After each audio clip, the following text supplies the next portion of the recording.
Good morning, everybody. Welcome back to the Nation Network. Vince McSham with you here. And once again, it is time for an open mic session. That's where I invite you guys to join in, share your thoughts, your opinions on the topic of the day, which right now is going to be regarding last Monday Night Raw and the reunion show.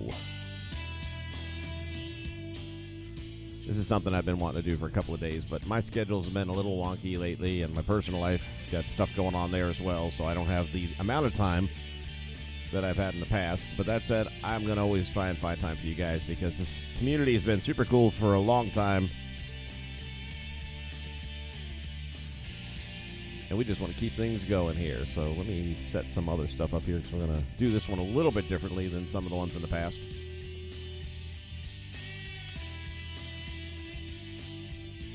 We'll also be talking about things going on the channel right now. You may have noticed a little different programming. Once again, I'm trying to find out what works for not only my schedule, but what you guys are liking. I'm trying to get as much in the amount of time I have.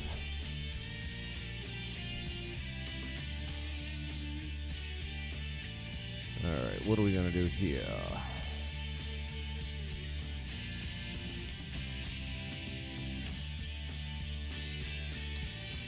Let's see. That'd be a good dream match.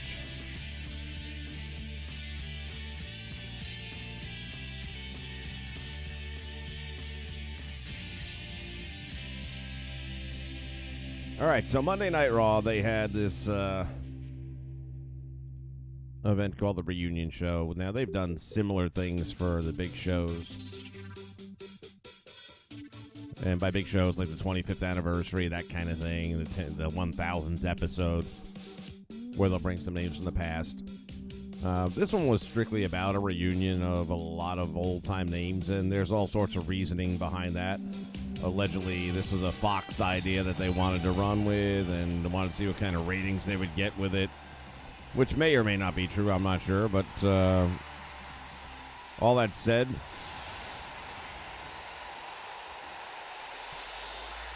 I'm not sure how I felt about it, to be honest with you. Actually, I think I am kind of sure, and it wasn't very good.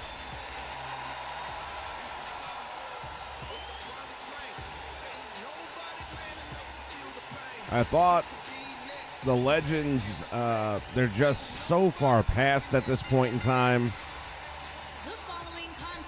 that it was trying to, the old saying about beating a dead horse. That's kind of the way I felt about it. I thought what they did with the 24/7 title was an absolute joke. I mean, granted, the title itself's a bit of a joke, but it's been one of the few bright spots in the last month for Monday Night Raw. It's been entertaining, at least. And having R-Truth and Hornswoggle there go back and forth with the belt, that's been mildly entertaining. But when you're putting it on, 80-year-old guys and, girls, and you having titles change hands that you don't even see a title change on, and it just, again, it wasn't a title that could really be diminished, but somehow they managed to do it. Let's always give the WWE credit for being able to hit new lows. And his opponent from El Paso, Texas, weighing in at 228 pounds, Eddie Guerrero.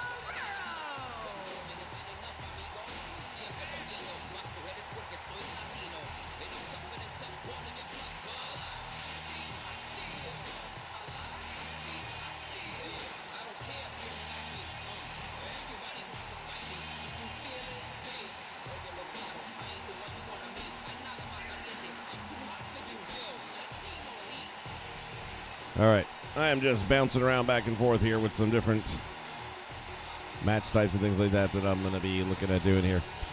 So anyway, I want to hear what you guys thought about this Monday night, what I refer to as a debacle. I just thought,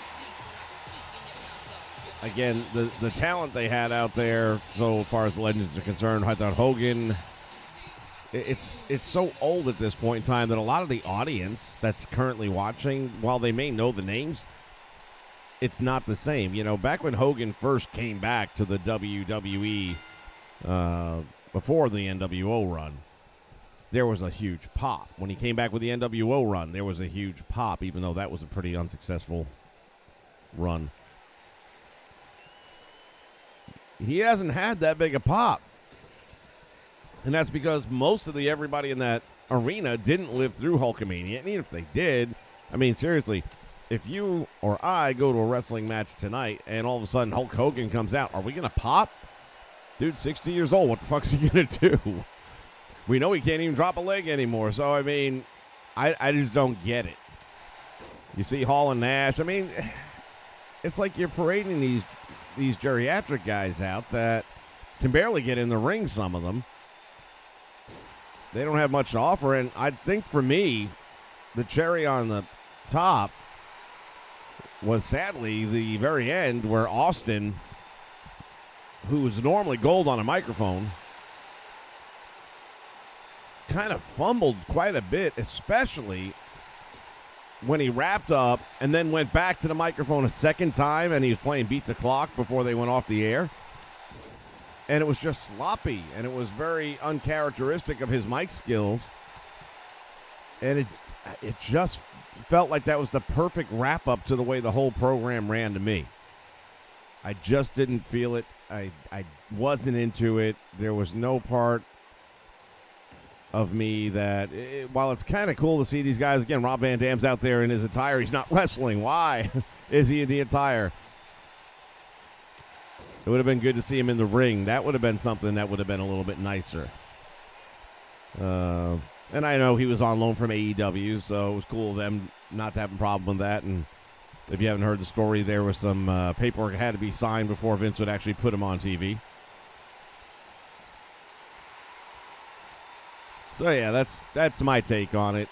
And I know this is a much earlier stream than I normally would do. But, again, my time availability is kind of fluctuating right now, so I'm trying to do the best I can with the time I have available. So if you're not watching this live and you catch it later on in the day, or even tomorrow, next week, whatever it may be, let me know your thoughts, your feelings, your opinions on the show this past Monday night.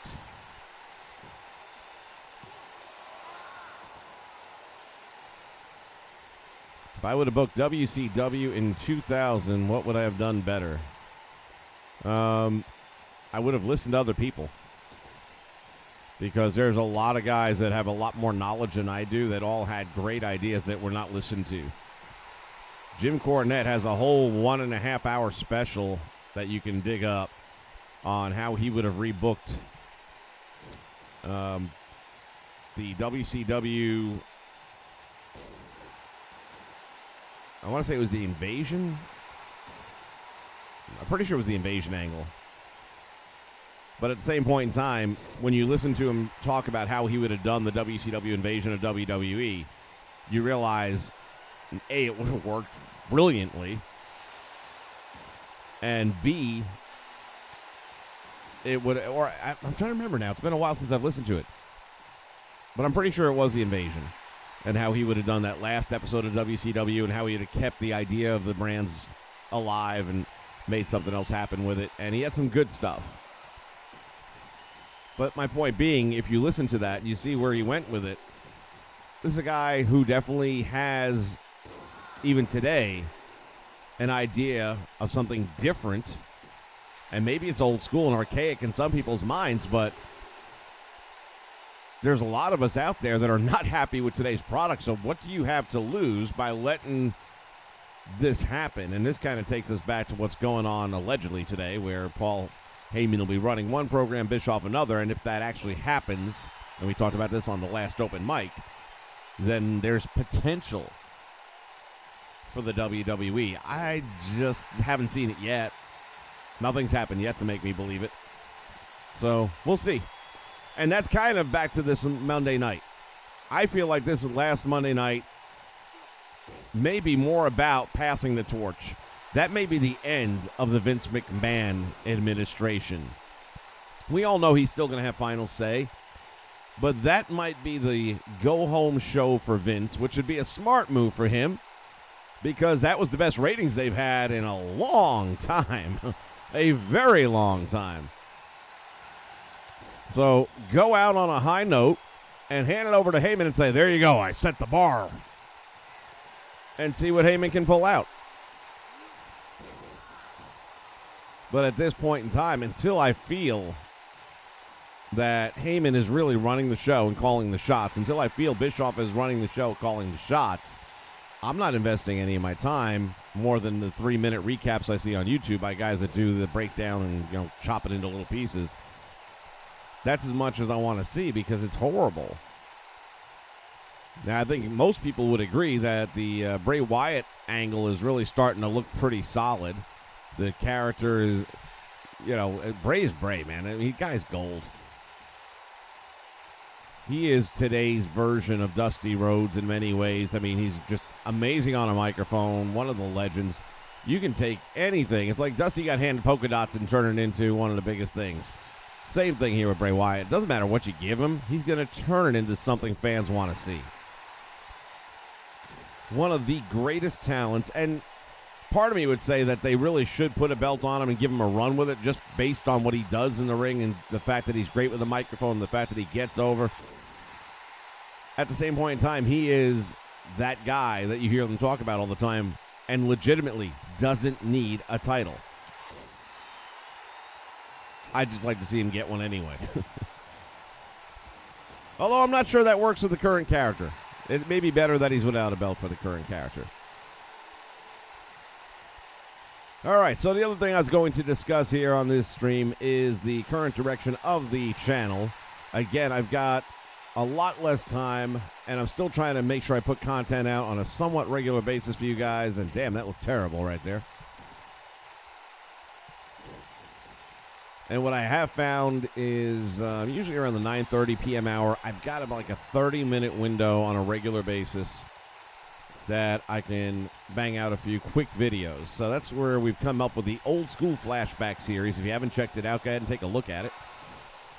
And basically what I'm going to do is take 3 matches from a pay-per-view event, and we're going to run through them. Sometimes if you watched the last one, for example, it doesn't always turn out the way it did in history. Sometimes it's kind of a rebooking situation or just things took a plot twist I wasn't counting on. But it's the head-to-head matchups, or at least 3 of them. I've got to, again, try to compound this thing into a point where I can get it done in 30 minutes. So as not to be late for other appointments and work and things like that. So that's kind of the thing that I can do on a regular basis right now. The full shows, the hour-long ones, or even longer for the pay-per-views, those are going to be a little bit less often, and I believe in another week or two I'll be getting back to doing those on Monday nights for sure, possibly Wednesdays as well, but definitely Monday nights. We'll be getting back to those in a week or two. I'm not sure yet. I don't want to commit to a date until I know for sure. But that's on the horizon. That'll be our full-on program. Man, this match is just terrible with botches. And, of course, we have 2K20 on the horizon as we approach SummerSlam. We'll start getting the news and latest details. If you guys haven't heard, and I have not been excited about WWE games in a very, very long time, and I might be getting excited about nothing. We'll see. But the talk is out. There have been some tweets from guys that are definitely high up in the know on the subject matter. Is Eddie Guerrero going to pull off the win over AJ? No, not yet anyway. And that is a very strong possibility of Here Comes the Pain 2 with the same basic engine and style of gameplay, which anyone who's not played SmackDown Here Comes the Pain, you have to. It is so much fun. We're going to be doing it here on the channel soon. And the thought of doing it with today's roster and maybe adding a couple of tweaks to it, that excites me. It's arcade style, but it is so cool. Sting versus Taker dream match. I did hear something about the fact that it's kind of back in the works again, or there's more talk about it.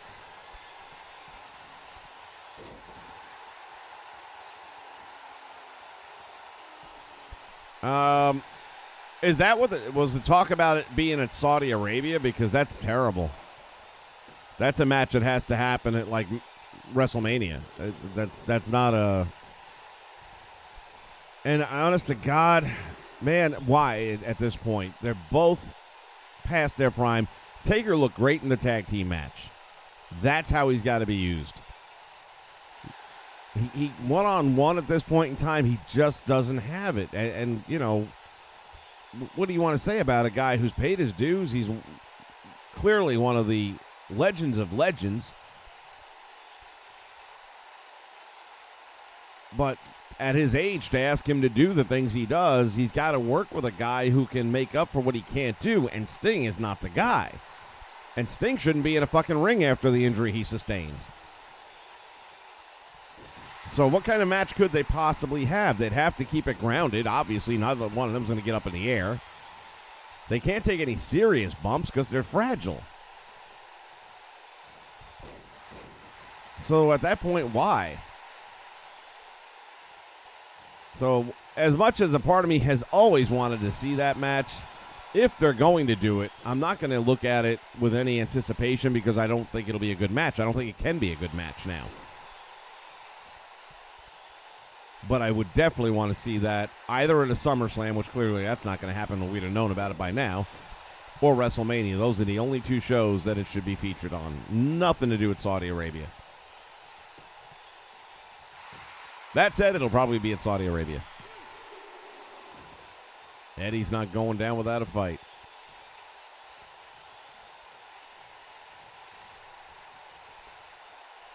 All right, as we move along with the flashback series, right now for the month of August, or what's remaining in August, or July, sorry. What's remaining in July, I'm not going to be doing exclusively SummerSlams, which so far, yeah, we did 88 and we did 89.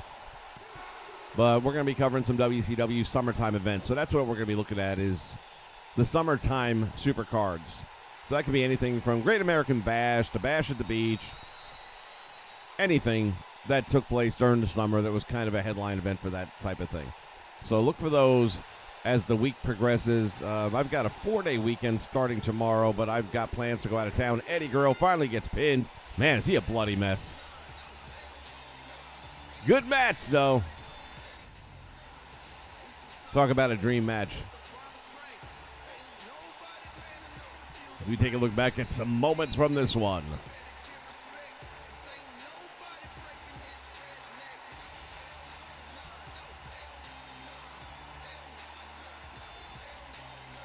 Yeah, I'm right with you, buddy. I am right with you. I am so excited about the potential for Here Comes the Pain and remaking it with today's roster. I mean, God almighty, I'll be first in line, no doubt. Here is your winner, the phenomenal AJ Styles. Well, that's always been said, is that they're going to remove a lot of them because, again, they don't have the rights to all those characters, so a lot of them would have to go anyway, just from a licensing standpoint. But the idea was that they would take today's version, or today's superstars, and from there they would maybe update it a little bit, make it feel the same way. Because if you remember Here Comes the Pain, it's like you could do all kinds of crazy crap in that game. In the ring, out of the ring. I think that was the one you could fight out in the streets or the subway stations. I don't even remember anymore, but I'm going to dust that thing off in the next week or so. And we'll have it right here on the channel. I am very, very excited about that happening. And I think that the little teasers that have been dropped by guys that are in the development team are too obvious not to be. I mean, they've all but said they're working on one. So I'm going to go with that. I'm going to hang on to that. All right, guys. That's all the time I've got this morning. Thank you for joining in. And for those of you watching this later, like I said, drop comments down below on what you thought of the Monday night show. Let me know what you're thinking of these flashbacks that we're doing. And Here Comes the Pain. Are you excited about a possibility of that happening? Yeah, maybe we could even climb the fist. That was one of the cool things about that game. All right, as the old saying goes, I ain't got to go home, but I got to get up out of here. I'll see you guys ringside. Thanks for tuning in. See you soon. Goodbye.